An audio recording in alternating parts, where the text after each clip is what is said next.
Avant que ça commence, on voulait vous partager quelque chose. Le but d'Harmony Inside, ça a toujours été de mettre en avant les entreprises qui concilient culture d'entreprise forte et succès business. Et pour ça, on a décidé d'aller un cran plus loin. Harmony Inside, ça reste un podcast, mais ça devient aussi un label.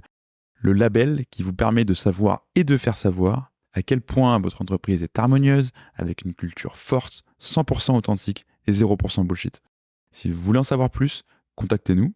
Mon mail est en description de l'épisode. Promis, vous serez bien reçus. Bon épisode à tous. Une phrase de Camus que j'aime beaucoup qui dit que de l'étranger à la peste, il est passé d'une morale solitaire à une morale solidaire. Et je trouve que ça s'applique beaucoup pour les entreprises entre 10 et 70 personnes. En fait, on peut créer l'ambition, quand on est 10, par une somme d'individualité.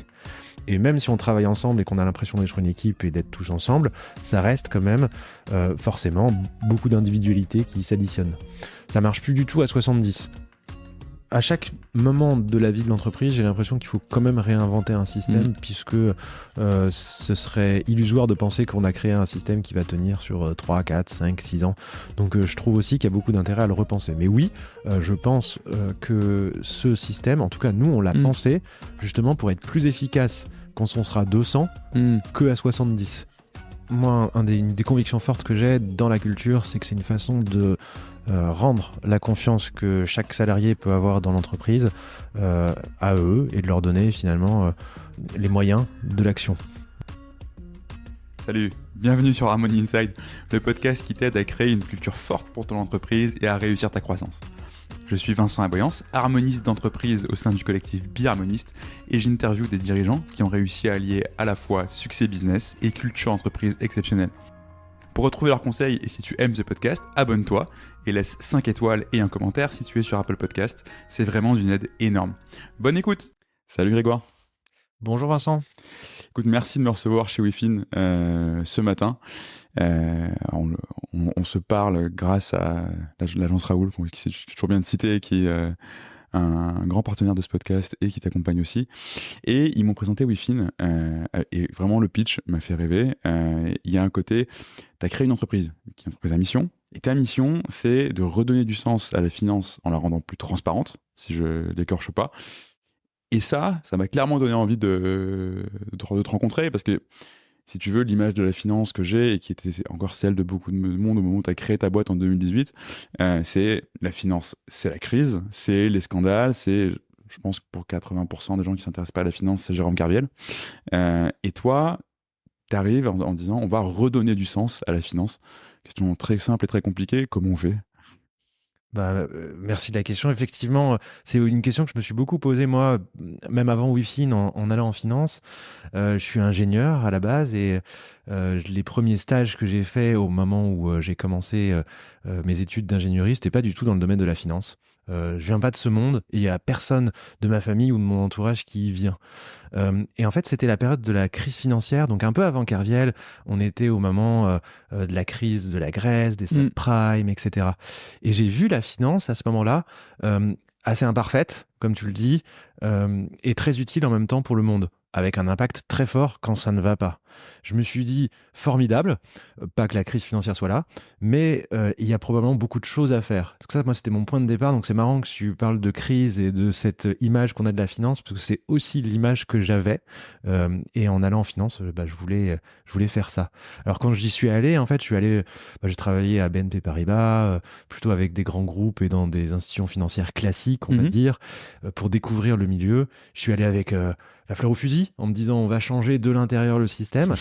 Et c'est seulement après plusieurs années que je me suis rendu compte de ce que je voulais faire. Alors comment rendre la finance plus transparente ? Effectivement, il y a une idée de la rattacher à l'économie réelle, de la rendre plus utile et de reconnecter deux mondes qui se parlent peu ou pas. C'est les financiers, les banquiers, les investisseurs et la société dans son ensemble, et nous qui prenons tous les jours des décisions d'investissement ou de financement. Quand on prend une assurance, on a finalement un placement qui est fait par l'assureur et quelque part c'est un investissement. Tout le monde a déjà réfléchi à est-ce que je mets de l'argent sur mon livret A ou autre part. Et donc ça, c'était vraiment le point de départ de la réflexion. Mais du coup, moi, je suis aujourd'hui le CEO et fondateur de WeFin. Et WeFin, c'est une fintech qui, comme tu le sais, accompagne les institutions financières à faire de la finance durable. Donc effectivement, comment on rend la finance plus transparente. Nous, notre parti pris, c'est d'avoir créé une technologie qui va aider tout le monde de la finance à se rattacher au réel en les aidant à utiliser beaucoup plus des critères environnementaux et sociaux lorsqu'ils prennent des décisions d'investissement et de financement. Ok. Et donc, du coup, là, j'ai qu'une envie, c'est de te demander, alors, et désolé pour ceux qui nous écoutent, mais ça va forcément être un tout petit peu technique. Comment concrètement ça marche? Comment ta solution, elle fait aussi bouger quelque part les acteurs de la finance, qui était la mission que tu te donnais finalement déjà très tôt dans ta carrière?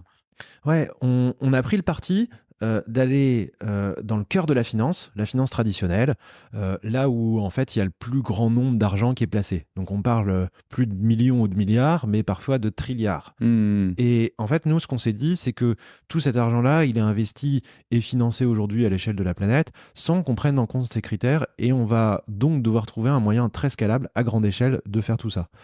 Donc notre technologie, globalement, pour chaque entreprise, chaque projet qui est financé, elle va aider l'investisseur. Alors quand on dit l'investisseur, c'est pas vous et moi, hein, c'est probablement quelqu'un qui travaille dans une grande banque ou dans une institution professionnelle et qui fait ça toute sa journée. On va lui permettre d'avoir énormément d'informations sur ces sujets-là pour qu'il ne puisse pas les ignorer et que dans son process d'investissement ou de financement, il ait un moment où il soit obligé de les regarder. Par exemple, je sais pas, vous investissez sur le secteur de l'énergie, vous regardez les grands énergéticiens, il faut que vous ayez des informations précises sur comment ils prennent en compte le charbon aujourd'hui, demain, est-ce qu'ils ont bien prévu de l'exclure, est-ce qu'ils sont bien en train d'en sortir, est-ce que c'est de la bonne manière. Tout ça, c'est autant de points de données qui peuvent être assez granulaires et que nous, on va permettre avec notre technologie de mettre en face de quelqu'un qui prend la décision de mettre de l'argent dans ce type de projet. Donc, je vais intentionnellement très mal vulgariser. Tu agrèges énormément de données, même j'imagine de bases de données, sur des politiques, mais aussi j'imagine des actions, enfin toute la data que tu peux récupérer sur, de manière très large, les actions RSE de tous les acteurs dans lesquels une institution financière peut décider d'investir. Tu l'agrèges, tu le présentes de manière lisible, en gros. Exactement. En fait, si on reprend le sujet un peu différemment, quand on regarde les institutions financières, on voit dans leur communication, en tout cas, qu'elles ont toute l'intention de faire de la finance durable. Et nous, quand on a, avec l'équipe, échangé avec tous ces acteurs-là, on s'est posé la question de pourquoi est-ce que finalement, c'était pas plus satisfaisant à l'échelle de la société et qu'on se disait pas, super, les institutions financières aident à transformer la société de manière très forte sur l'environnement, le social. Et on s'est rendu compte qu'en fait, c'était pas une problématique d'intention. Des fois, on entend du greenwashing et on a l'impression que les institutions financières n'ont pas l'intention de faire quelque chose. Alors qu'en fait, elles veulent transformer la société et la faire progresser.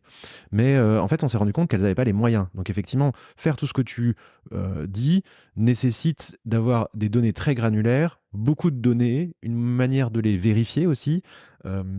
Et ça se comprend très bien quand on regarde différents exemples. On parlait par exemple d'une entreprise, un énergéticien, savoir qu'il fait bien son travail sur le climat, c'est super compliqué. Est-ce que je regarde le pourcentage de chiffre d'affaires, d'investissement qu'ils réalisent sur des énergies renouvelables? Ok, mais c'est qu'une partie du problème. Donc je vais devoir regarder beaucoup d'autres choses. Si je fais 15% sur du renouvelable, mais tout le reste sur du charbon, c'est pas terrible, effectivement. Ouais. Et il y a aussi la direction qu'on doit regarder. Est-ce que la direction va aussi dans ce sens-là? Est-ce qu'on ne casse pas quelque chose sur la biodiversité à côté par ailleurs? Tout ça. Un ORPA, par exemple, a toutes les caractéristiques du problème complexe. Et nous, c'est ça qu'on fait, c'est qu'on essaye d'apporter suffisamment d'informations pour que les investisseurs puissent comprendre un problème complexe. Un ORPA, c'est une entreprise extrêmement positive sur le principe, puisqu'elle vient aider toutes les personnes âgées à trouver une façon de continuer leur vie. Et en même temps, c'est une entreprise qui avait l'air extrêmement dysfonctionnel sur le plan organisationnel. Et ça, c'était compliqué à voir. C'est-à-dire que quand on regarde tous les chiffres de l'entreprise, ça se voit pas. Quand on regarde par contre le taux de turnover dans l'entreprise et tous les aspects sociaux à l'intérieur de l'entreprise, le nombre de conflits avec les salariés, la culture de l'entreprise, on peut le comprendre. Et certains de nos clients l'ont compris et sont sortis de RPA pour Avant cette raison. Scandale. Avant le scandale, pas tous. Hein. Et ça rend très humble et ça veut donc dire que nous, dans notre techno, c'est ça qu'on fait. Hein. On leur ramène énormément de points de données, on connecte une quarantaine de sources. On a plus de 5000 points de données sur chaque entreprise ou chaque projet qui sont disponibles. On ne regarde pas tous d'un coup, mais c'est vraiment pour comprendre toutes les facettes d'un Bien problème sûr. complexe. Mais c'est intéressant ce que tu dis, parce que tu vois, autant sur les aspects financiers, même extra-financiers, enfin, tu as suffisamment aujourd'hui de reporting qui sont réglementaires, donc j'imagine que cette donnée, elle est quand même facilement accessible.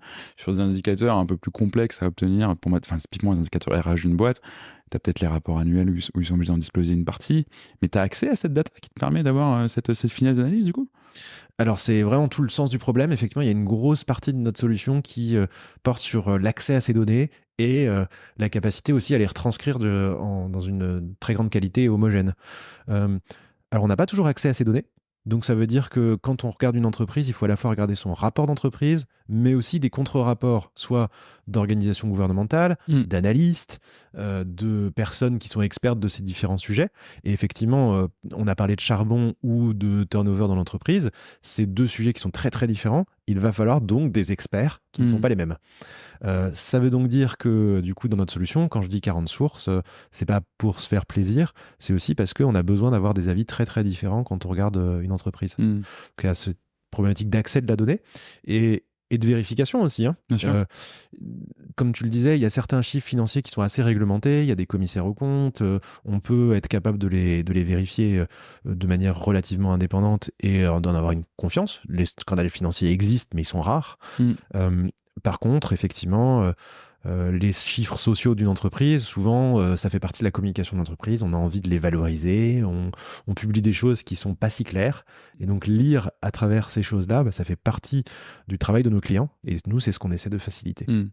Et je reviens sur ce que tu disais avant, la question de l'intentionnalité, d'avoir une finance qui soit plus durable. C'est effectivement une des questions que je me posais parce que t'as souvent enfin, il y a en tout cas un discours qu'on entend beaucoup, qui est de dire la finance finalement est pas un acteur politique, c'est plutôt un acteur qui va dans le sens du vent parce que enfin, c'est là qu'il y a les profits entre guillemets. Donc tu peux difficilement faire un changement par l'institution financière. C'est plutôt une fois que le changement est assez important que ça va suivre et que ça va l'amplifier. Toi, tu t'observes vraiment ouais, il y a vraiment une intention dès maintenant, dans l'institution financière, d'aller vers une finance qui soit plus durable avec tout ce que ça peut vouloir dire. Ouais, je vois très bien ce que tu veux dire et je pense que c'est être trop homogène sur la finance. Pour moi, les acteurs financiers, il y en a beaucoup, des très différents. Mm. Le fait que certaines institutions considèrent le profit et point et puis suivent le vent, c'est évident. Par contre, pour moi, les acteurs principaux sur la finance ne font pas ça. Ils réfléchissent à plus d'une bande et ils sont vraiment des acteurs du changement. Prendre un exemple, aujourd'hui, dans les plus gros investisseurs à l'échelle de l'Europe, il y a les assureurs. Mm. En fait, c'est simple, ils collectent des primes C'est un d'assurance. truc qu'on sait pas assez, ils ont énormément d'argent qu'ils investissent beaucoup, c'est ça, Énormément. en tant que business model d'un assureur. Donc, eux font partie de nos clients, par exemple. Bon, des assureurs, en fait, ils prennent finalement un engagement auprès de leurs clients de leur rembourser quand il y a un sinistre les éventuels dommages. Et ils sont énormément touchés par le réchauffement climatique. Il y a plein de zones qui vont devenir inassurables demain. Donc, en fait, leur business model, il est en danger. Et eux, ils ont vraiment envie que leur business model soit toujours pérenne demain. Et c'est ça qui fait qu'ils défendent finalement le climat. Donc c'est des acteurs du changement. Alors principalement aussi parce que leur propre business, il a besoin d'être protégé, mais ça les amène à faire des choses assez vertueuses et justement à voir peut-être encore plus loin que la société ou que nos politiques et justement être une force qui va nous pousser à faire mieux. On parle en ce moment beaucoup de différentes lignes politiques qui peuvent être certaines climato-sceptiques, d'autres extrêmement progressistes, mais en fait, à un moment, peu importe cette ligne-là politique, les assureurs, eux, ils ont un modèle à faire tourner et je suis assez confiant sur le fait qu'ils vont être des acteurs du changement et ils vont prendre le climat à long terme dans leur business model parce qu'ils sont obligés. Parce que sinon ta sinistralité explose et que tu ne peux juste plus faire ton métier d'assureur, on est bien d'accord. Et oui, justement, tu parles de ligne politique, je précise qu'on enregistre ça à quelques jours du deuxième tour des élections, donc on n'a aucune idée de ce qui s'est passé entre le moment où on enregistre et le moment où vous écoutez. Donc, on espère qu'il se sera passé des choses plutôt pas climato-sceptique, idéalement.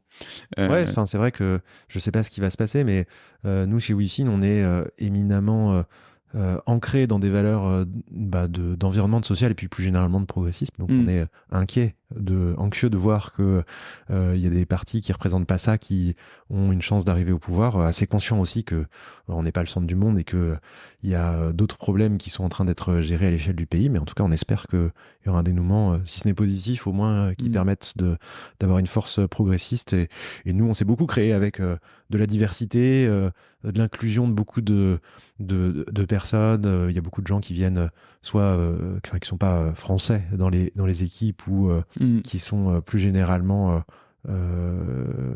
conscients que la diversité est une force. Et on espère que ce sera aussi le cas à l'échelle du pays, cette prise de conscience. Alors, je te pose une question, du coup, qui est complètement hors sujet, mais ou pas d'ailleurs. Je suis assez sidéré depuis le 9 juin et depuis l'annonce de la dissolution de l'Assemblée nationale, par le fait que, à titre perso, j'ai l'impression de ne pas pouvoir parler d'autre chose que politique dans beaucoup de cercles. Et le seul cercle où je n'entends pas ou peu parler, c'est au travail. Tu vois, enfin, j'ai l'impression qu'on continue d'aller prendre de faire des points de projet, d'aller prendre le café. On se parle tout sauf de ça. Et évidemment qu'il faut pas que le monde s'arrête dès qu'il y a une élection. Mais j'ai l'impression qu'il y a une énorme dissociation entre le monde réel et le monde de l'entreprise sur le fait de est-ce qu'on peut parler de politique. Toi, est-ce que ce côté-là, ces conversations-là, est-ce qu'on peut les avoir dans l'enceinte, entre guillemets, de l'entreprise, qui pour moi fait partie du monde réel comme tous les gens qui la composent? C'est une question que tu t'es posée, et comment vous l'avez géré ça Ouais, c'est vraiment une question qui ça me fait un peu sourire, parce que c'est vrai que c'est une question que je me suis beaucoup posée. Moi, je pense que l'entreprise n'est pas un milieu apolitique, enfin en tout cas devrait pas l'être. Je suis d'accord avec toi qu'aujourd'hui on a beaucoup de retenue quand on parle de ce genre de sujet en entreprise, voire on n'en parle pas. Chez Wi-Fi, on essaye de faire un tout petit peu différemment. Je dis un tout petit peu, je suis assez modeste là-dessus. Je veux pas imposer à quelqu'un de parler de politique s'il le veut pas, mais en tout cas, si quelqu'un veut en parler, il le fait. Et ça nous pose pas de problème. Effectivement, toutes les sensibilités politiques sont représentées dans la boîte, je pense. En tout cas, à peu près. Sauf effectivement celles qui sont très opposées à nos valeurs, parce que je pense que ça ferait aucun sens pour les personnes. Et on gagnerait effectivement, en tant qu'entreprise, à pas avoir un avis politique, mais plutôt à comprendre quel est le sens de l'histoire.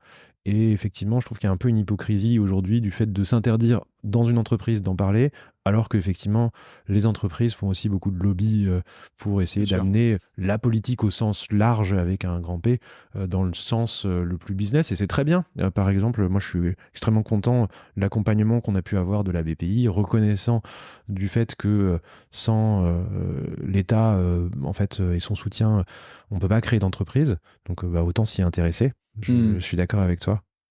Oui, complètement. Et puis, tu vois, ce côté...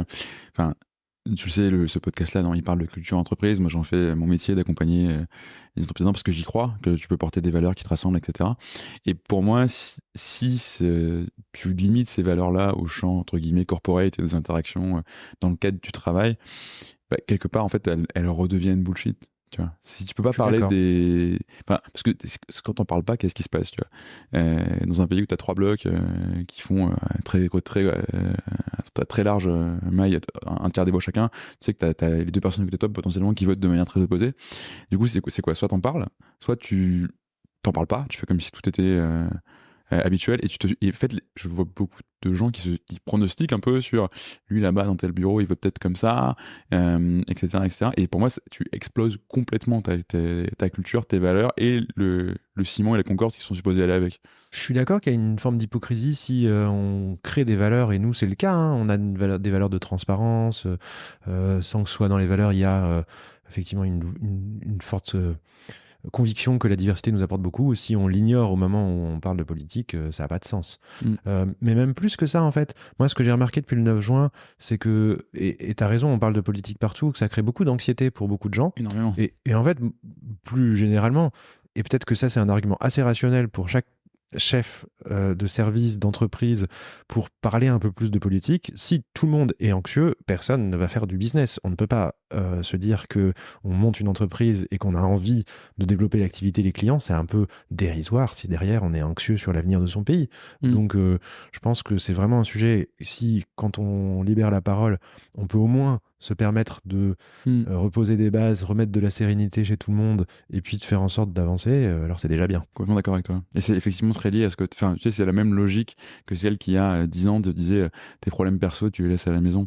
Enfin, tu vois, t'as effectivement tendance à créer de l'anxiété parce que potentiellement, selon le résultat des élections, t'as plein de gens qui vont être impactés directement dans leur vie par des choses qui peuvent se passer dans les prochains mois, les prochaines années. Donc évidemment qu'ils sont anxieux. Et une entreprise, c'est quand même souvent un plus, mais ça part de la somme des gens qui la composent. Et ces personnes-là, enfin, ils ont pas. C'est pas la série Sévrance, si tu la connais, où tu deviens une personne différente quand tu rentres au boulot, quoi. C'est les mêmes gens, les mêmes problématiques, les mêmes inquiétudes et les mêmes impacts sur ta performance, quoi. Non, je pense que tu as raison. Et de la même manière qu'entre le sujet perso et pro, on peut à la fois le prendre en compte dans le travail et en même temps travailler. Enfin, il y a une frontière claire et puis ça peut être deux sujets très différents aussi. Donc, on a réussi depuis 10 ans à ne pas ignorer le sujet sans que ce soit invasif d'un côté ou de l'autre.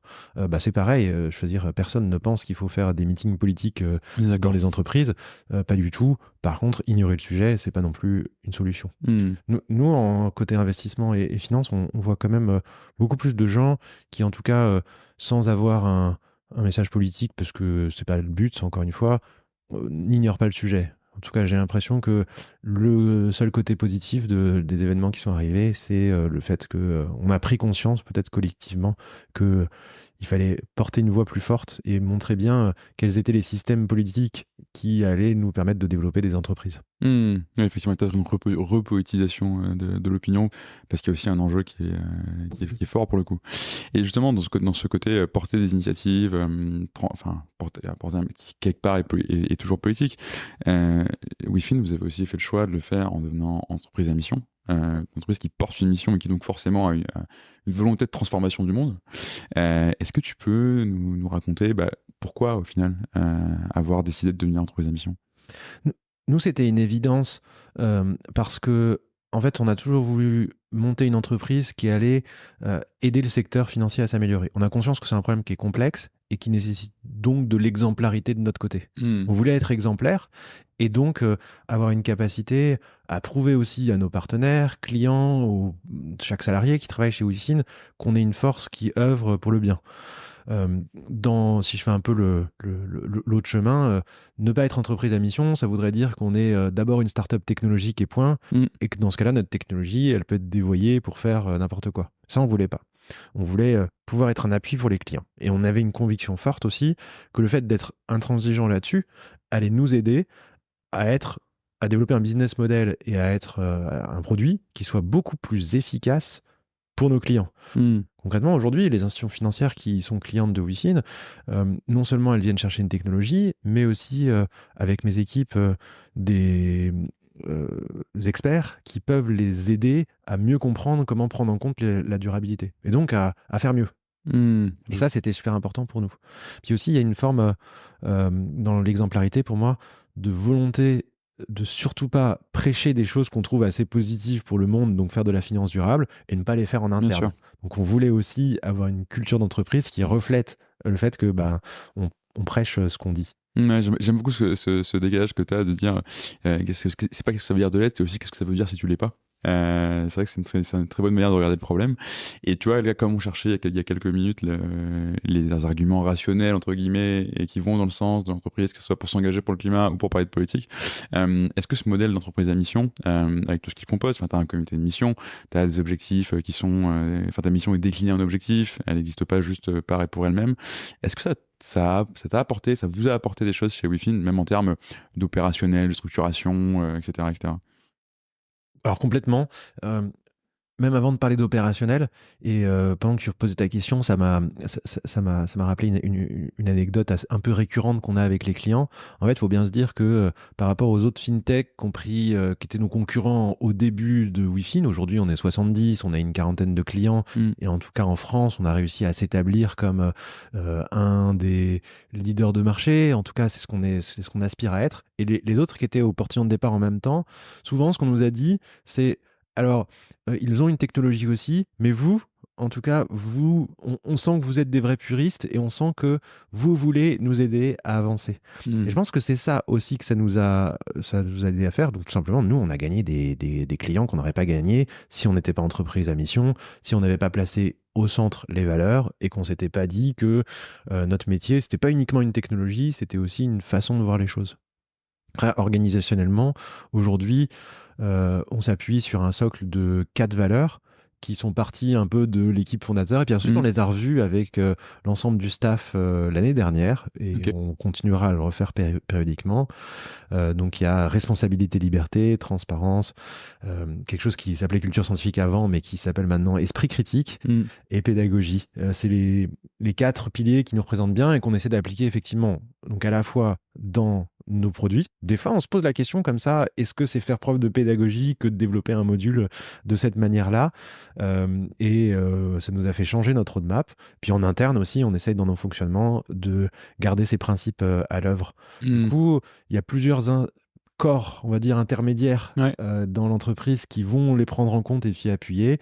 Le CSE, bien sûr, qui s'est créé assez récemment dans WeFin, puisqu'on a passé le cap des 50 salariés il n'y a pas si longtemps. Et donc, c'est à ce moment-là qu'il a vraiment pris une autre dimension. Le comité de mission aussi, plus généralement chaque équipe, et puis on a un système d'OKR décentralisé qui vient refléter ses valeurs, la façon dont on veut avancer, puis aussi tout simplement ce qu'on veut porter dans le projet auprès des clients. Trop bien. Il y a plein de questions que j'ai envie de te poser. Mais la première, tu vois, c'est intéressant parce qu'on a commencé par parler de la mission et on a atterri assez vite sur les valeurs. Et ça, pour le coup, c'est pas du tout une tendance que je vois chez les entreprises à mission. J'en blâme aucune et il y en a plein qui font des choses super sur ce sujet-là, mais on a parfois l'impression, qu'elles soient entreprises à mission ou entreprises à impact avec une mission très forte sans avoir le statut, que la mission est tellement forte qu'elle te porte et que, entre guillemets, ça suffit. Et donc, on ne fait pas forcément ce travail de se dire aussi c'est quoi les valeurs qu'on porte, parce que de toute façon, on a une tellement grosse, tellement belle et tellement énorme mission que ça nous suffit, sauf que ça a parfois des effets pervers, qui est que la mission, c'est pourquoi tu fais les choses, des valeurs, c'est comment tu les fais. Si tu oublies de faire le comment, tu as tendance parfois à tout sacrifier à ta mission, y compris parfois le bien-être de tes équipes. Ouais, et c'est super dur. Dans la mission de WeFin, on a inclus dans un des 3 objectifs, un objectif qui est extrêmement centré sur l'entreprise. Donc effectivement, on est très fiers de notre produit et très content de l'endroit où on veut avancer. Mais il y en a un qui est en gros un argument anti-hypocrite. Moi, je le conceptualise vraiment comme ça, en se disant, il faut qu'on arrive aussi, et c'est dans notre objectif, à monter une entreprise différente et donc qui fasse attention au bien-être des salariés. Est-ce qu'aujourd'hui, on considère que cette mission est accomplie et que c'est terminé? Non, clairement. Je vois tout à fait ce que tu veux dire. Je pense que c'est extrêmement difficile déjà de monter une entreprise, sans même parler d'entreprise à mission. Et puis en plus, c'est effectivement d'essayer d'être irréprochable pour les clients et en même temps d'être capable d'avoir un équilibre vie pro, vie perso. Donc c'est un challenge constant. Aujourd'hui, on a plein de systèmes de remontée d'informations, soit collectifs, soit individuels, et c'est très rare de ne pas avoir cette problématique de charge de travail dans ces remontées-là. Moi, je suis très humble là-dessus. C'est un des sujets sur lesquels on travaille le plus, sur lequel on a le plus de difficultés, et on est conscient déjà du fait qu'il faut qu'on travaille sur la charge de travail en général, et que c'est compliqué. C'est compliqué parce que, en fait, il y a une histoire de valeur, et puis du fait de ne pas ignorer le sujet. Il y a le business model qui est naissant. Nous, on a fait 2 levées de fonds dans les 2 dernières années, donc le bilan n'est pas encore à l'équilibre. Donc s'il n'est pas à l'équilibre, c'est bien qu'on est en train de créer ce système qui va être pérenne et qui permettra d'équilibrer non seulement le bilan, mais aussi le bien-être de tout le monde. Donc pour nous, c'est un vrai sujet. Comment on fait pour créer ça et en même temps avoir cet équilibre. Et du coup, voilà, c'est un sujet qu'on gère en permanence. Alors, nous, on essaie de le gérer de manière très continue. À la fois, c'est un sujet de codir où structurellement, on cherche à répartir les charges entre équipes, à trouver... Mais tu vois que je descends très vite à des sujets très opérationnels parce que je pense pas que c'est structurel au sens où j'aurais une baguette magique et je pourrais décréter tout d'un coup qu'il y a un équilibre pour tout le monde. Donc on descend à des sujets opérationnels. Et aussi beaucoup de problèmes d'organisation. On est passé d'une taille de boîte il y a 2-3 ans, on était 10 à 70 aujourd'hui. Et forcément, ça veut dire que le travail entre les équipes est un peu dysfonctionnel parfois, que on doit progresser sur l'entente et le travail commun. Et ça, chaque fois qu'on n'est pas efficace, on le paye cash derrière sur la surcharge de travail, les attentes des clients, etc. Donc, et justement, tu vois, le côté d'avoir travaillé ces valeurs, puis les avoir déjà revisitées, j'imagine que c'est quelque chose que tu as trouvé important aussi dans cette phase de croissance, avec toutes les complexités et les dysfonctionnements qu'elle entraîne, qu'elle entraîne partout. Hein. Enfin, celui qui te dit qu'il est passé de 10 à 70 en très peu de temps sans avoir aucun problème d'orgage, soit il est très très fort et je veux le rencontrer, soit je suis pas sûr de le croire. Concrètement, toi, en quoi ces valeurs-là, elles ont été aidantes? Et tu parlais de sujets très très opérationnels. Est-ce que tu as des exemples de la manière dont vous les faites vivre au quotidien? Ouais, complètement. Si je commence par la transparence, déjà, pour ce genre de sujet, ça me paraît essentiel. Nous, quand on dit transparence, on le voit vraiment comme un moyen pour atteindre notre deuxième valeur, qui est de la responsabilité et de la liberté. On est d'accord que ça, c'est le couple responsabilité-liberté, c'est une seule valeur. C'est une seule valeur, ils vont ensemble. En fait, moi, j'ai été beaucoup inspiré par ce que j'ai vu par ailleurs, en me disant qu'il fallait faire différemment. J'ai travaillé dans des grands groupes où il y a une hiérarchie qui est très présente, où parfois c'est même infantilisant pour chaque personne dans l'organisation parce qu'il faut attendre le chef et que c'est très command and control. J'ai voulu créer quelque chose de différent. Moi, la façon dont je le conceptualisais au début, c'était que je disais qu'il y avait des gens qui étaient experts de leur sujet, qu'ils étaient très bons et très opérationnels, mais que c'était eux qui devaient avoir le pouvoir et pas le chef tout en haut, parce que souvent, ils sont capables de prendre des meilleures décisions pour l'entreprise et parce que ça rend leur travail plus épanouissant. Donc, le responsabilité-liberté, il faut vraiment l'entendre comme ça. On essaye de redonner des responsabilités à chaque personne dans l'organisation, donc de décentraliser, si tu veux. Et donc, ça, en donnant des responsabilités, forcément, ça offre beaucoup plus de liberté à chaque personne. Alors nous, on essaie de décliner ce truc-là de manière concrète dans l'organisation et puis aussi sur chaque petit process. Je vais m'expliquer. Par exemple, il y a un système des OKR. Le système des OKR, nous, on l'applique d'une manière assez décentralisée. Ils sont cross-équipe, donc c'est pas un truc descendant de toute la ligne hiérarchique, mais quelque chose qui est co-construit avec chaque membre de chaque équipe. Donc, en gros, ce qui régit la vie de l'entreprise au quotidien est un système qui se veut décentralisé. D'ailleurs, on doit continuer à avancer dans les prochains mois. Ça fait partie de nos défis. Mais il y a des entre guillemets plus petits process, ou en tout cas ce qu'on pourrait considérer comme des points de détail dans l'entreprise où on essaie d'inculquer ces valeurs-là aussi. Qui dit responsabilité-liberté dit que, par exemple, pour créer une politique de télétravail, on a fait attention à ça. Le télétravail, c'est un sujet parmi d'autres, mais j'ai utilisé le mot hypocrite tout à l'heure. Moi, je suis assez étonné des fois qu'on n'applique pas des valeurs fortes sur ce genre de sujet parce que ça me paraît normal que si on donne des responsabilités à quelqu'un dans le cadre de son travail pour aller voir un client, échanger avec lui, prendre des décisions business, on le fasse aussi sur ça, sur les congés, sur les notes de frais, sur n'importe quoi d'autre qui régit la vie de la société et qui arrange bien des fois certaines entreprises de un système de contrôle. Oui, mais c'est là qu'on parle de cohérence. Et entre guillemets, plus tes valeurs sont fortes, affichées, utilisées, plus chaque incohérence se voit. Et ce qui est intéressant, c'est que ta culture, à un moment donné, devient opposable. Complètement. Et d'ailleurs, dans plusieurs fois, les membres de WeFin à divers stades de maturité de l'entreprise, et je les en remercie à chaque fois, m'ont fait le feedback de me dire en fait, Grégoire, tu nous affiches telle valeur et est-ce que c'est vraiment ce qui se passe en pratique? Par exemple, pour le télétravail, je pense que j'ai été comme tout entrepreneur qui lance sa boîte. J'étais assez convaincu que le télétravail était néfaste pour lancer une entreprise. L'idée qu'il faut une équipe de combat qui est tous ensemble dans la même pièce, je l'ai entendu 1000 fois ça, et moi aussi je le pensais. Au moment du Covid, forcément, comme tout le monde, on a fait du télétravail. Et en venant du Covid, j'avais mis en place une politique de télétravail de 2 jours par semaine ou 3 jours par semaine, je me souviens plus bien. En tout cas, un nombre de jours limité.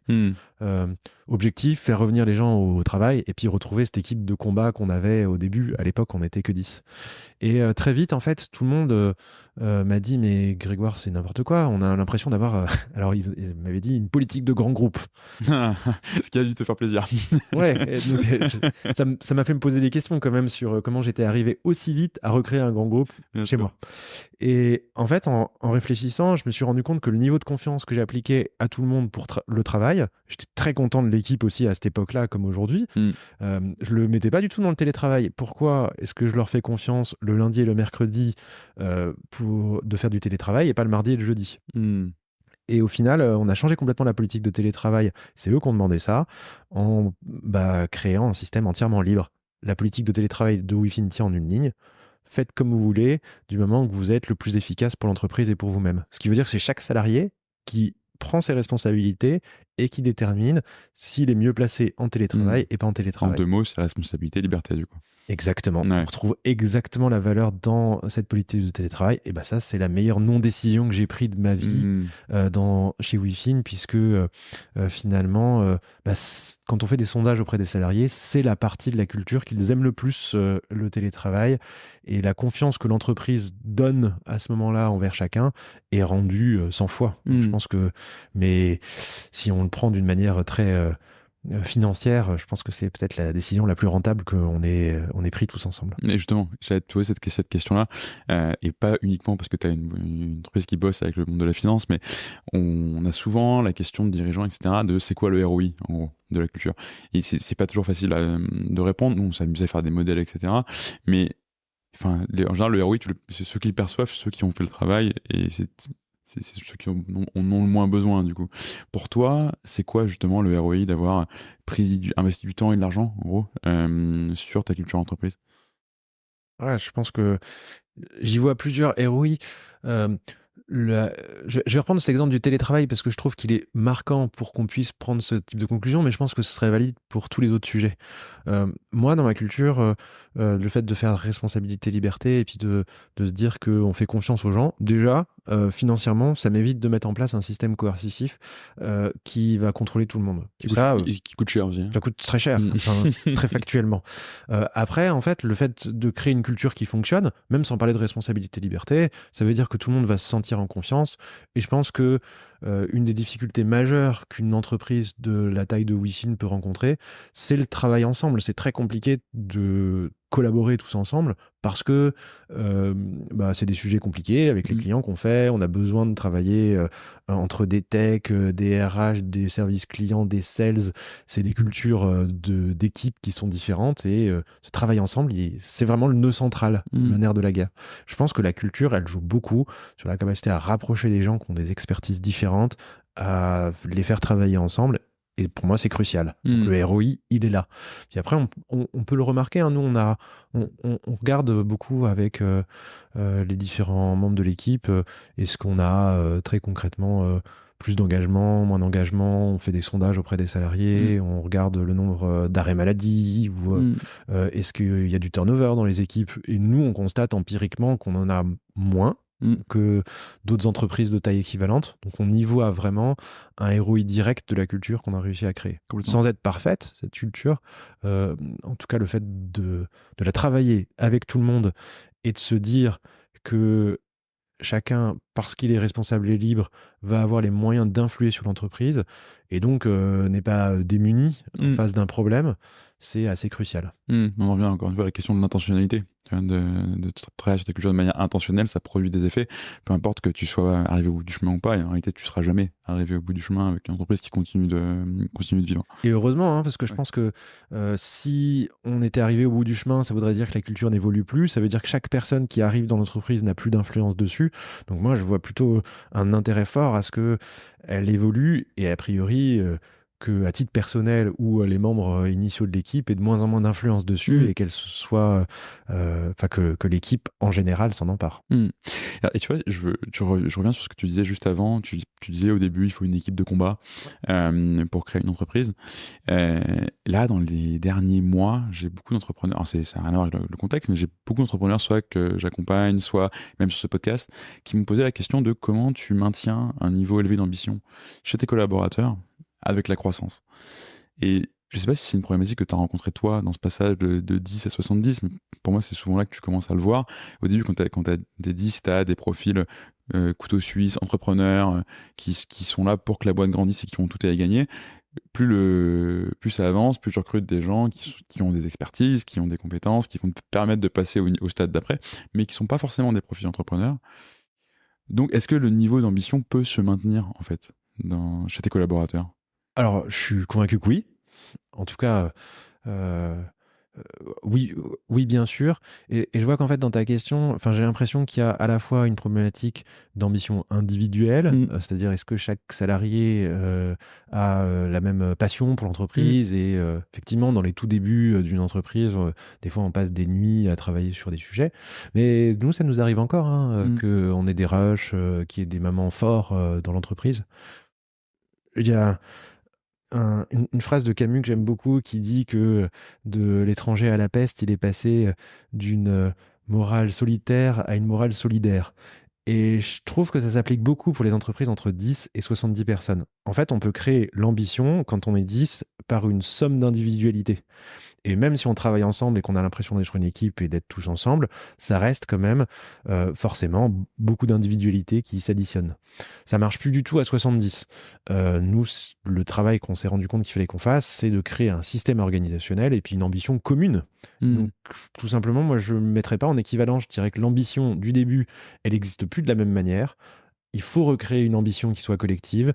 70, c'est une taille d'entreprise où finalement, ça passe plus. Enfin, un 70e de l'entreprise ne peut plus avoir un impact déterminant. Donc c'est forcément Mm. le fait que ces ambitions individuelles, cette expertise individuelle, elle doit être régie par un système plus commun. Alors ça passe forcément par les valeurs, ça passe par de l'organisation aussi, sans parler de choses théoriques, Mm. de l'organisation. Si chaque équipe tape à côté et qu'on communique mal et que il y a une inefficacité en fait qui se crée quand on prend des sujets à plusieurs, alors c'est le chaos et forcément il y a pas, on a l'impression de ne pas avoir d'ambition, mais c'est pas que chaque personne n'est pas ambitieuse, c'est tout simplement que elle n'a pas un cadre pour pouvoir travailler de manière efficace. 100% aligné avec toi. S'il n'y a pas quelque chose à suivre, en tout cas, tout le monde court un peu comme des poulets sans tête, pour reprendre l'expression de notre entrepreneur qui est passé sur ce podcast il y a quelques années. Et du coup, je tordrais quand même pas mal le coup à cette idée que c'est une problématique de personne. Pour Ouais. moi, c'est pas une problématique de personne, c'est plutôt une problématique que c'est pas la même problématique. Il faut créer un système collectif et c'est que comme ça que l'ambition, elle peut se maintenir. C'est hyper intéressant. Et du coup, cette ambition chez WeFin, déjà, c'est quoi pour toi? Et surtout, comment tu arrives à fédérer les gens autour, pas juste en se disant c'est cool, on a envie d'y aller, mais tu vois, je pense à ce que tu disais avant, on a un système d'OKR qui est complètement centralisé. Tu vois, tu préserves cette liberté d'action avec le fait on va tous dans le même sens. Je suis convaincu que c'est ce qu'il faut faire, mais j'aimerais bien savoir comment toi, tu as traité cette problématique. C'est un des gros sujets qu'on est en train de travailler. Et qui est pour moi crucial, on essaye de décentraliser le plus possible l'entreprise pour laisser le pouvoir dans les mains de chaque salarié ou groupe de salariés. Donc en fait, le système, les OKR, c'est un système assez bateau maintenant, un objectif, des key results, et on essaie de faire avancer des gens ensemble sur cet objectif. La façon dont nous, on a implémenté ce système, c'est des OKR cross-équipe. Donc chaque personne dans l'entreprise, en fait, tous les trimestres, peut proposer des OKR qu'on va travailler. Ensuite, il y a un système d'arbitrage entre tous les sujets pour éviter qu'on en ait trop à traiter.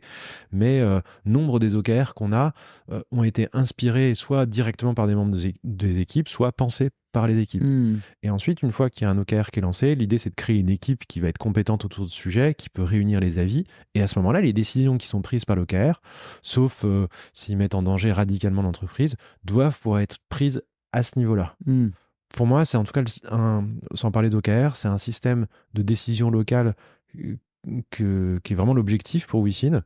Comme je disais, à la fois pour les salariés, parce que je trouve que c'est le plus épanouissant intellectuellement de pouvoir être maître de son destin, et pour l'entreprise, parce que je n'ai pas du tout la prétention d'être capable d'innover suffisamment dans les années suivantes à titre personnel pour que l'entreprise puisse prendre tous les virages et être la meilleure. Et ça sera forcément... Ça doit être reposant d'ailleurs. Si le système fonctionne, effectivement, moi j'en serais très très content. Et c'est une très très bonne pratique aussi pour le coup, pour ceux qui écoutent, en tout cas sur le papier, pour casser les silos. Ce que tu dis, c'est une réponse très tangible tu mets des objectifs de OKR en l'occurrence cross équipe, et du coup si je comprends bien, derrière c'est une espèce de squad en gros qui se met en place pour travailler sur cet OKR.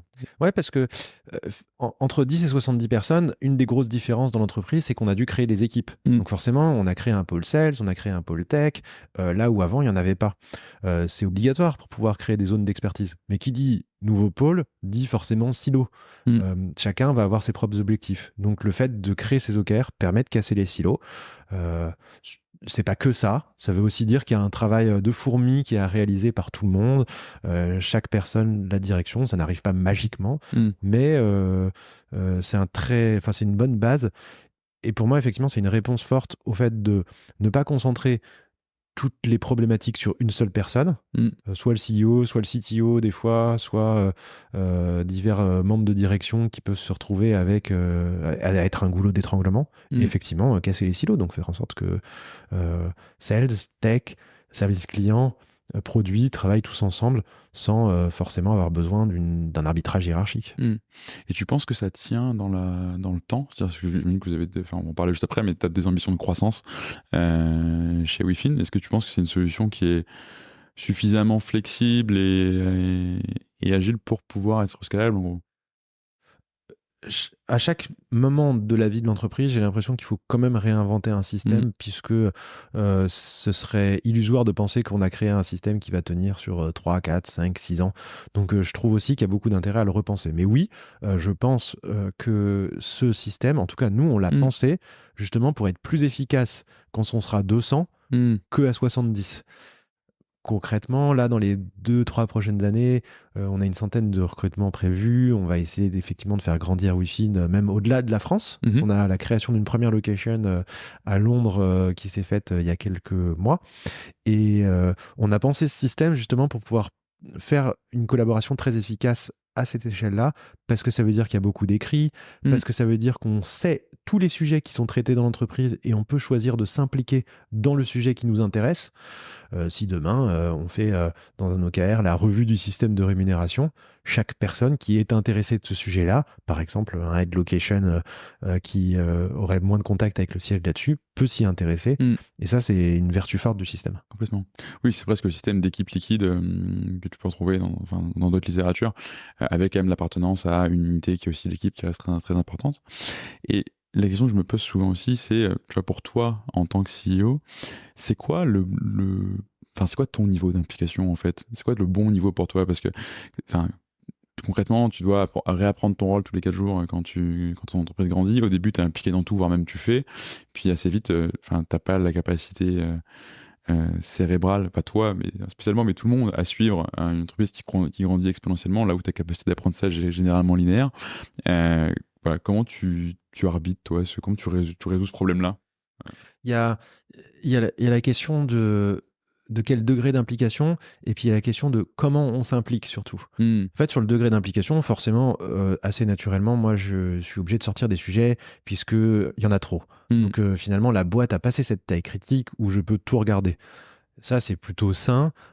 Et d'une manière générale, j'ai jamais eu de problème de délégation de mon côté, donc ça me dérange pas de sortir des sujets. Je sais que, par exemple, j'entends beaucoup de mes confrères dire que ils font un entretien pour chaque recrutement, ils voient vraiment toutes les personnes de l'entreprise. Et moi, ça me met un peu des boutons. C'est-à-dire qu'en fait, les valeurs sont claires, la stratégie est claire. Chaque personne dans mes équipes comprend bien ce qu'on veut faire, donc j'ai une grande confiance en eux aussi pour recruter. Je n'ai pas besoin de voir chaque personne. Énorme goulot étranglement. Oui, et je trouve qu'en plus, c'est très infantilisant, encore une fois, d'être obligé d'avoir des recrutements où il y a le CEO qui fait le dernier entretien et qui a le droit de vie ou de mort sur la décision qu'on a prise avant. Je suis donc ici, par exemple, conscient qu'il ne faut pas le faire. Et après, sur la façon de s'impliquer, je pense que là, il y a un vrai sujet. Aujourd'hui, j'essaye de plus en plus, mais c'est un travail sur moi-même. Lorsque je vais me mettre au service de l'équipe, des fois sur un micro-détail, je pense que l'équipe peut avoir besoin de moi parce que je peux avoir de l'expertise sur un sujet technique, sur un sujet client. Souvent, je suis en contact très fréquent avec les clients, donc je sais beaucoup de choses par ça. Mais je dois être au contact avec eux, pas comme un CEO qui décide, mais plutôt comme un expert qui vient leur apporter quelque chose. Ça, c'est compliqué. Et pour eux et pour moi, de se mettre dans cette démarche, d'arriver à oublier la casquette de hiérarchie et de faire partie de l'équipe comme quelqu'un d'autre. Je pense que c'est ça finalement, le conseil que j'aurais donné à d'autres CEO, c'est d'être capable d'apporter quelque chose de plus neutre d'un point de vue décision et hiérarchie, mais par contre de plus consistant. Souvent, quand on est le fondateur d'une entreprise, on est le goulot d'étranglement parce qu'on sait des choses, donc il faut passer beaucoup de temps à transmettre. Hyper intéressant. Il y a un dernier point dont je voulais qu'on parle, parce que pour rien cacher à la personne, on a eu cette discussion hors micro avant le début de l'épisode. On s'est dit qu'à un moment donné, il va falloir qu'on appuie sur le bouton enregistrer. C'est le sujet de l'égalité femmes-hommes, qui est un sujet qui te tient à cœur, en tout cas visiblement. Et bah, je te laisse en parler parce que tu as une vision sur ce qui se fait dans la tech aujourd'hui qui me semble intéressante et qui mérite d'être partagée. Ouais, c'est un sujet qui nous a toujours beaucoup tenu à cœur. Et puis sur la diversité en général, on a la conviction qu'avec de la diversité, on est plus fort et qu'aussi la diversité, fait partie de notre mission. C'est important pour nous d'être une entreprise qui soit ouverte sur le monde. En général, dans la tech, je trouve que le niveau qui est pris en compte sur l'égalité femmes-hommes est assez faible. J'ai été assez effaré de voir que dans le Next 40, il n'y avait qu'une seule femme qui était CEO et que plus généralement, le nombre de personnes dans les directions était assez faible. Je trouve ça dommage parce qu'en fait, moi j'ai toujours considéré le fait de faire de l'entrepreneuriat à la fois comme la résolution d'un problème. On est ravis d'améliorer la finance avec WeFin, mais aussi une capacité à créer une boîte différente. Je lui disais que je travaillais chez BNP. C'est compliqué de faire bouger une culture d'une boîte qui a 200 ans et ça prend pas 3 minutes. Par contre, quand on crée une entreprise et qu'elle a 2, 3 ou 4 ans, je trouve qu'on a un devoir d'être irréprochable. Et en ce sens, du coup, chez WeFin, on a essayé de faire beaucoup d'efforts pour avoir une culture qui soit basée sur la compétence. Donc, reconnaître les compétences de chacun, se baser uniquement là-dessus, et que du coup, ça n'influe pas et nos recrutements, et notre capacité à donner des responsabilités ou de l'avancement avec tout le monde. Il se trouve que statistiquement, chez nous, ça a marché, puisqu'on se retrouve avec une équipe de fondateurs, de 4 fondateurs, avec 2 femmes, 2 hommes. On a 4 femmes dans la direction sur 6 et le niveau de salaire, parce qu'on ne regarde que la compétence, pas parce qu'on a essayé de l'harmoniser, est harmonisé et on a en fait des femmes et des hommes qui sont payés pareil au même niveau de responsabilité. Moi, je suis assez critique en fait effectivement du fait de ne pas regarder ce sujet. Souvent on parle d'intentionnalité. C'est ce qui est un peu le fil rouge de l'épisode, j'ai l'impression. Ouais, et je vois beaucoup d'entrepreneurs qui disent en fait c'est compliqué la tech de trouver des femmes ou c'est compliqué d'être capable de rémunérer pareil. Et nous, on n'a pas fait exprès, mais il se retrouve qu'on a une équipe de 20 et il y a une femme sur 20. Ou alors, on est 50 et il y a 3 femmes dans le staff. Bon, bah, statistiquement, c'est quelque chose qui ne tient pas. Ça veut dire qu'il y a un biais. Et ne pas traiter ce biais aujourd'hui, c'est pareil que le fait de manière intentionnelle de créer une culture qui favorise une partie de la population. Et comment tu te positionnes du coup comment est-ce qu'on traite ce biais en fait, parce que souvent la solution qui a toujours été mise en avant là-dessus, c'est à très gros traits les quotas quoi, et la discrimination positive, etc. qui honnêtement, pendant très longtemps, j'étais très contre. Puis parfois, je trouve que ça se défend parce que très honnêtement, ce qui est vrai, c'est que tu arrives aussi en bout de chaîne d'un système qui crée des inégalités, que tu le veuilles ou non. Les gens n'ont pas les mêmes chances de faire les mêmes métiers selon leur genre avant d'arriver chez toi. Donc, quelque part, c'est une logique de réparation aussi que je peux entendre, mais qui est compliquée et qui crée beaucoup de frustration. J'ai jamais réussi à trancher moi-même ce point. Je sais pas comment tu te positionnes là-dessus. Ouais, je pense qu'il faut être très humble et effectivement, il y a des choses structurelles dans la société qui se créent. Néanmoins, moi, à l'échelle de la création d'entreprise, je vois vraiment 3 zones sur lesquelles on peut travailler. Le premier, en fait, c'est l'équipe des fondateurs. Moi, j'ai eu un peu de chance. On a créé WeFin avec un système qui est pas du tout recommandé pour une startup, c'est-à-dire qu'on a pris du temps pour le faire. Ce qui est recommandé beaucoup par les investisseurs, c'est de créer des startups très vite et de faire du fail fast. Et en fait, finalement, on a fait beaucoup de conseils au début de WeFin, entre 2018 et 2021, pour pouvoir avoir des financements, prendre le temps, comprendre nos clients. Et en parallèle, j'ai pu avoir le temps de créer une équipe de fondateurs qui soit très variée, avec des femmes, des hommes, avec surtout des compétences différentes. Et finalement, j'ai pas eu le biais qu'on retrouve dans beaucoup d'équipes de fondateurs où finalement, pour aller très vite, on prend des gens qu'on connaît très bien, dans un cercle d'amis, avec exactement les mêmes études. Et ça, je pense que c'est un truc qu'il faut conscientiser chez tous les entrepreneurs, que c'est pas grave d'avoir une équipe de fondateurs au tout début qui soit un peu concentrée, qu'effectivement on a besoin d'avancer vite, mais que très vite, et très vite ça veut dire avant d'être 10 dans l'entreprise, il faut casser ça, et que si on ne casse pas ça, probablement on n'aura pas des compétences assez variées dans l'entreprise, soit des niveaux d'études différents, soit des types de parcours et d'expériences différentes pour pouvoir créer une entreprise qui soit résiliente. Après, je pense qu'effectivement, moi je suis assez contre les quotas à titre personnel. Je pense qu'on n'en a pas besoin à l'échelle d'une entreprise, à l'échelle de la France ou autre. Franchement, là, c'est pas mon sujet. Et effectivement, le raisonnement peut être très différent.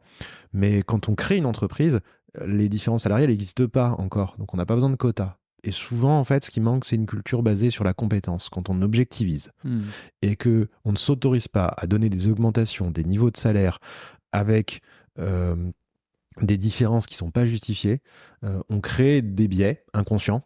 Et je pense que ça, c'est le sujet sur lequel on a le plus travaillé et qu'on essaye d'objectiver. On compare les services les uns avec les autres, on regarde les gens et on essaye de se dire, en fait, est-ce qu'on a des raisons objectives de leur donner une augmentation? Oui, non. Et ça a été, en tout cas, statistiquement, le fait d'avoir fait comme ça, nous a amené à avoir finalement des salaires qui sont exactement égaux à le même niveau de compétence. Et on n'a pas regardé a priori. Puis, troisième point, en fait, que je trouve crucial, c'est aussi d'avoir conscience qu'effectivement, il y a certains types de postes qui sont beaucoup plus dans lesquels les femmes sont beaucoup plus représentées. Typiquement, dans une start-up, c'est souvent le marketing, le RH, et d'autres, au contraire, qui ne sont pas du tout des postes où on retrouve des femmes. La tech, le responsable des ventes, en général, c'est le responsable des ventes. Oui, et avec une culture qui est parfois très masculine en vente. Complètement. Nous, on a cette chance d'avoir une COO ou une responsable des ventes, et je pense que c'est aussi parce que la culture permet ça, permet le fait que on regarde aux compétences et que on a pris juste les gens les plus compétents. Ça, c'est très important, mais ça veut aussi dire que du coup, il y aura peut-être dans le marketing ou dans les services RH, quand même statistiquement, parce que comme tu le disais, on hérite d'une situation un peu plus de femmes, donc il va falloir aligner les échelles de salaire, parce que le marketing, c'est beaucoup moins payé que la tech, par exemple. Et ça, c'est quelque chose sur lequel on essaie de travailler. On a des échelles de salaire qu'on essaye d'aligner le plus possible. C'est pas facile, parce qu'il faut l'aligner sur le haut, et donc que ça coûte. T'es très au-dessus du marché sur ceux qui sont le moins payés, entre guillemets. Mais on est convaincu qu'en travaillant ce sujet, on amènera probablement des zones de collaboration beaucoup plus fortes, et peut-être, en fait, finalement, qu'il y aura des vocations aussi d'hommes qui auront envie de faire plus de RH et de marketing, et de femmes qui auront envie, qui se sentiront légitimes d'aller dans la tech ou les sales. Moi, je crois beaucoup au fait que on a les mêmes compétences, hommes et femmes, et que si on s'autorise à le faire, et qu'en tout cas le système nous autorise à le faire, alors on devrait être un peu plus complètement. Oui, et puis aussi, qu'est-ce que tu dis quand tu payes moins les gens du market que les gens de la tech? Alors je comprends qu'il y a une logique de marché, de réfaction des compétences, que tu payes 300 000 $ un développeur IA chez Mistral, j'entends, mais on est sur quelque chose qui est très très très exceptionnel. Mais tu vois, même à titre personnel, je me suis déjà posé la question de prendre un poste RH dans une boîte en croissance, ou d'être le premier RH très très très early. En fait, tu regardes les échelles de salaire, juste t'as pas envie. Et d'ailleurs, tu vois, pour aller au bout de ton propos, les postes de DRH en start-up sont souvent tenus par des femmes et très peu payés, et les postes de DRH dans les scale-up, au moment où il faut recruter beaucoup, sont souvent tenus par des hommes et très bien payés. Donc on retrouve ce biais direct, et je pense que à un moment, ça fait partie des sujets où je trouve qu'il faut arrêter l'hypocrisie et regarder en face. En tout cas, quand on a une entreprise d'une petite taille comme nous, on a largement la capacité à le regarder. Pas être parfait, comme je le disais, on n'a pas encore aligné complètement les échelles de salaire. On se prétend pas être les meilleurs sur cet aspect comme d'autres.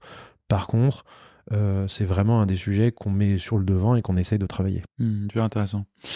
Merci pour tout ça. On arrive sur les 2 questions de la fin qui sont traditionnelles ici. La première, c'est je t'ai beaucoup cuisiné pendant une petite heure. J'ai envie de te permettre de faire pareil. Est-ce qu'il y a une question que toi, tu veux me poser sur ces sujets de culture entreprise? Ouais, et puis que je me pose En général, les meilleurs. en général. En fait, la vie d'une startup comme la nôtre est éminemment liée aux levées de fonds qu'on va pouvoir faire. Donc, finalement, du fait d'arriver à trouver un terrain commun d'entente avec des investisseurs. Comment est-ce que tu vois que les startups comme nous rentabilisent le mieux leur culture auprès de ces investisseurs? Parce que ça, c'est un vrai chantier chez nous. Ouais. On se pose la question de comment, finalement, dans les levées de fonds, on parle assez peu de culture et de l'efficacité, mais plus des résultats de tout ça. Et comment finalement on arrive à selon toi, aligner les investisseurs et l'entreprise autour d'une culture? C'est une super question, merci. En fait, si tu veux, déjà, la culture, c'est un biais de sélection pour tout, en fait. On le voit beaucoup sur le principe des recrutements, mais c'est la même chose pour tes clients, c'est la même chose pour tes parties prenantes, et avec des investisseurs, tu crées un pacte, tu recrées des pactes d'actionnaires à chaque fois, et à chaque fois, tu vas te remarier quasiment avec quelqu'un. Donc, plus ta culture est claire, plus elle est affichée, plus il y a des choses qui sont non négociables et tu en parles avec tes investisseurs, même si eux t'en parlent pas, plus tu as la chance d'attirer des gens qui vont partager ces valeurs, qui vont partager l'importance aussi que tu donnes à la culture, et donc de pas te retrouver à ton board avec des gens qui ont fait entre guillemets du spray and pray et qui vont juste chercher à te maximiser pour un exit plus tard. Ça donne des histoires d'horreur que tout le monde connaît, que ce soit dans la fiction ou dans la réalité, avec des CEO qui se font éjecter, des fondateurs qui se font éjecter pour mettre quelqu'un qui soit plus focalisé sur la création de valeur pour l'actionnaire, on va dire. Ça, c'est un premier point. Et le deuxième point, c'est aujourd'hui, il y a quand même des fonds qui mettent ça, qui mettent l'accent là-dessus. Et pour en citer qu'un qui est passé sur ce podcast, c'est typiquement Ring Capital. Ils vont chercher dans les due deals qu'ils font auprès de leur potentielle participation la question de la culture, la question de l'humain, et je crois qu'ils font basculer toute leur boîte sur le modèle à mission, peu importe qu'ils prennent le statut ou pas, parce que ils sont intrinsèquement convaincus qu'il y a une performance à y trouver. Et en fait, si toi tu penses que c'est important, c'est-à-dire que tu mesures ta performance d'une certaine manière, toi tu le fais chez WeFin avec le côté entreprise à mission, tu peux juste pas avoir à ton board des investisseurs qui s'en fichent, parce que toi, une partie de ton énergie, de ton argent, etc., et de leur argent, du coup, elle va aller là-dedans. Donc, tu vas te retrouver très, très, très, très vite sur un clash si vous n'êtes pas aligné sur la manière de mesurer la performance. Donc, le plus clair tu es là-dessus, le plus clair tu seras avec des investisseurs sur voilà comment on fait les choses ici. Et donc, si vous investissez chez nous, voilà comment ça marche.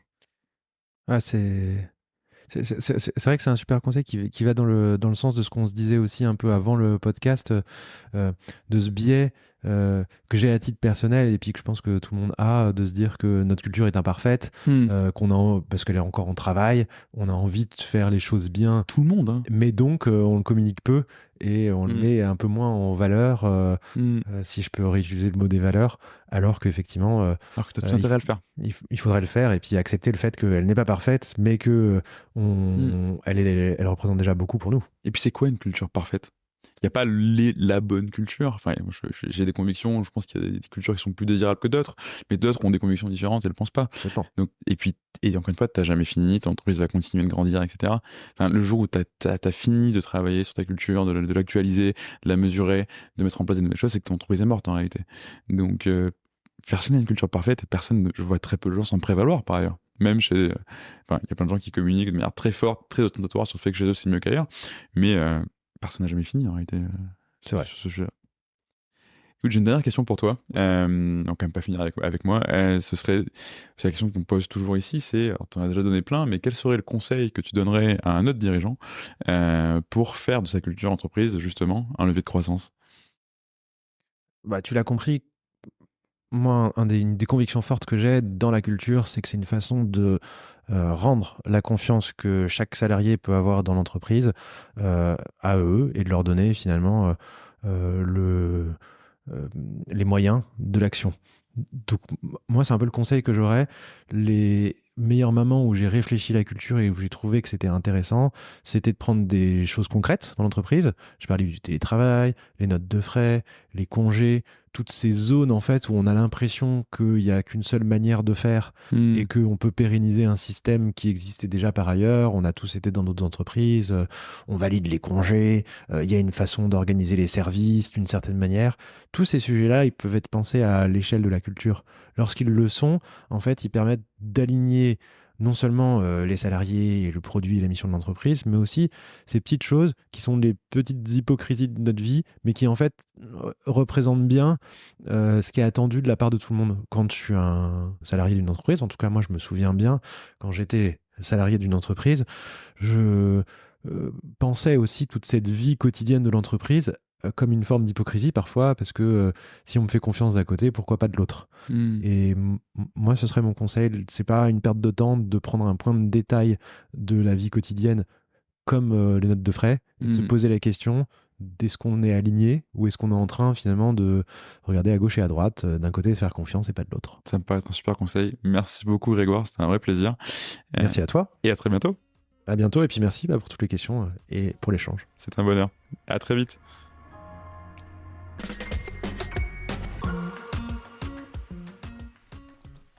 Merci d'avoir écouté cet épisode jusqu'au bout. Si vous êtes là, c'est sans doute que ça vous a plu. Si vous voulez nous aider, n'hésitez pas à partager cet épisode à votre boss, à votre ami qui veut monter une startup depuis toujours, ou à toute personne qui pourrait être intéressée par la culture entreprise. Vous pouvez aussi vous abonner sur Apple Podcasts, Spotify ou toute bonne application de podcast.